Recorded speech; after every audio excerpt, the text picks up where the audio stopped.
My name is Rick. I live together with my wife Jessica and her parents. You can say I really married into their family. Jessica and I began dating in university and got married after we graduated.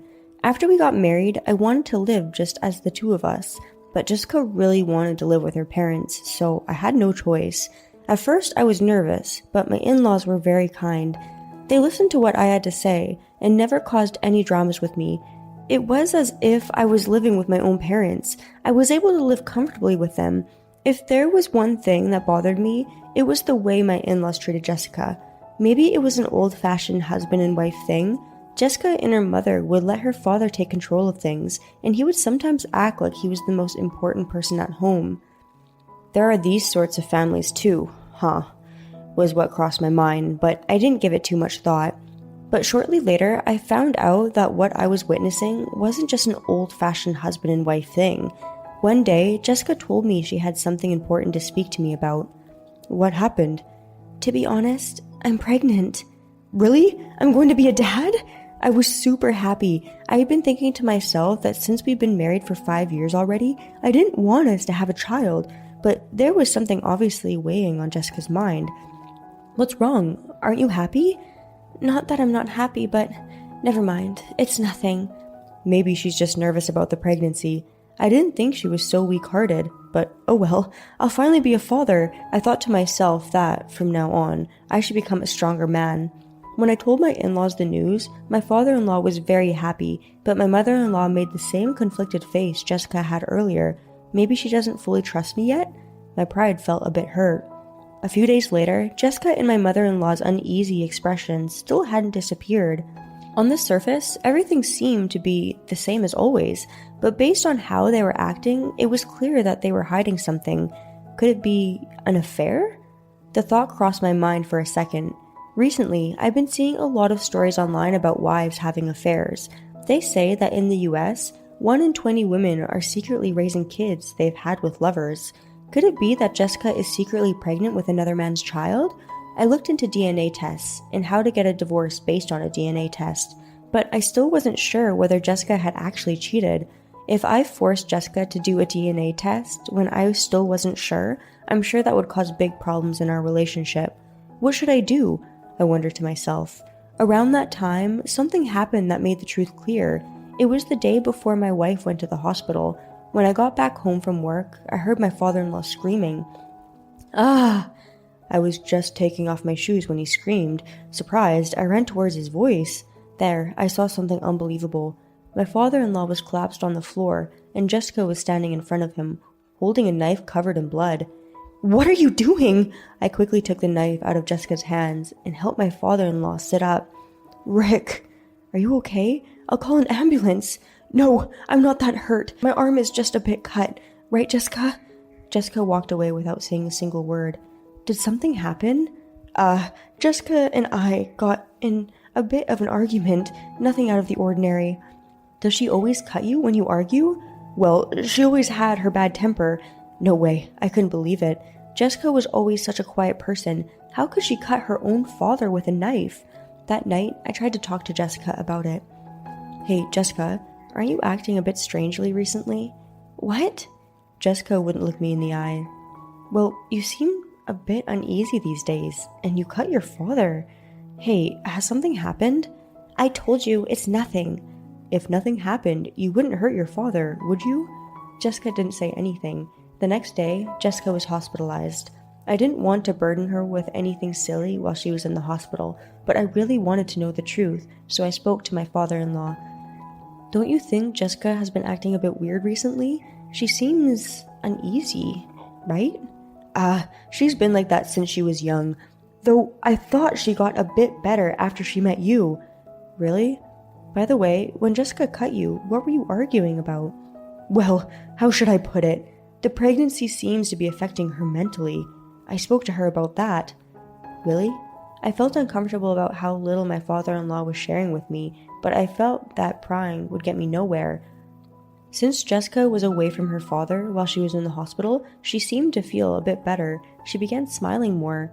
Seeing her like this, I realized that Jessica wasn't concerned about the pregnancy. She just had a problem with her father. But I didn't know how I could find out more about this. Jessica wouldn't tell me anything, and questioning her too much would just cause her stress.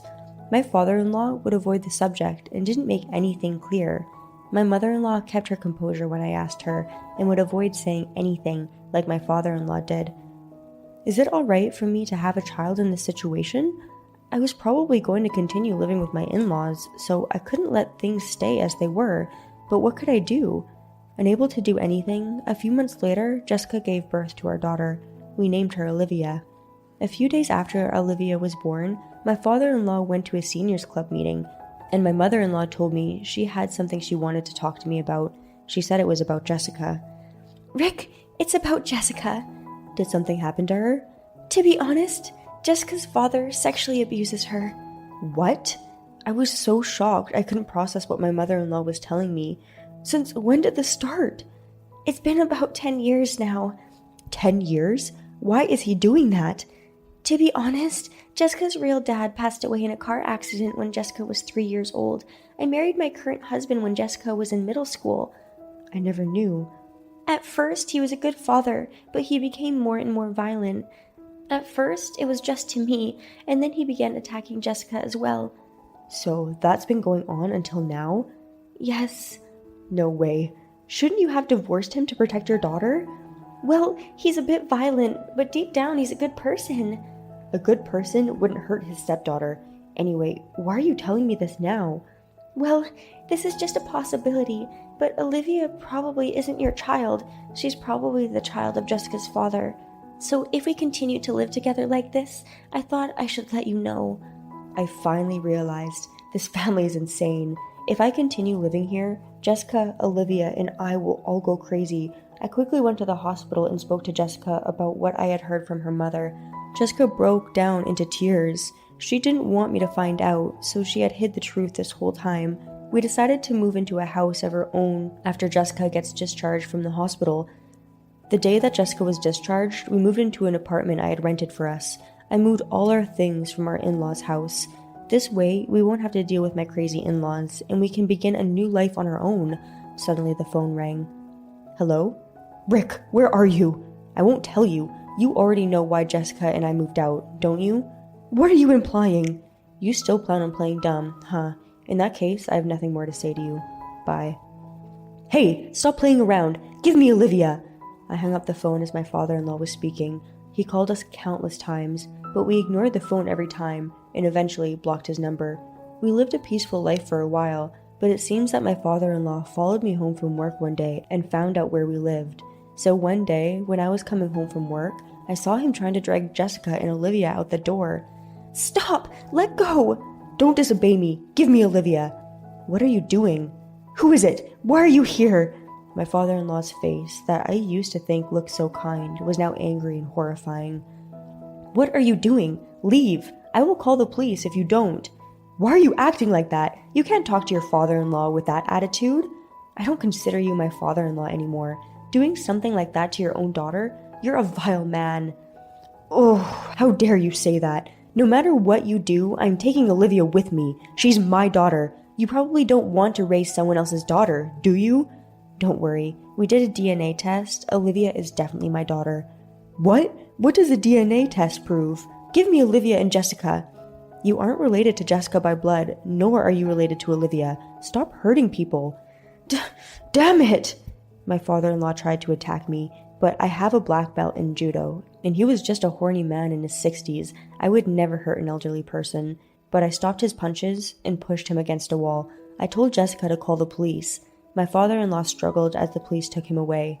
Afterwards, my father-in-law was investigated and imprisoned for assault and sexual abuse. My mother-in-law came to try to apologize to us, but we told her to never come near us again and chased her away. I changed jobs, and we're now living somewhere far away. Jessica, Olivia, and I are now living a peaceful life with no connection at all to my horrible in-laws. Thank you for watching. Please watch our next video and subscribe to our channel below.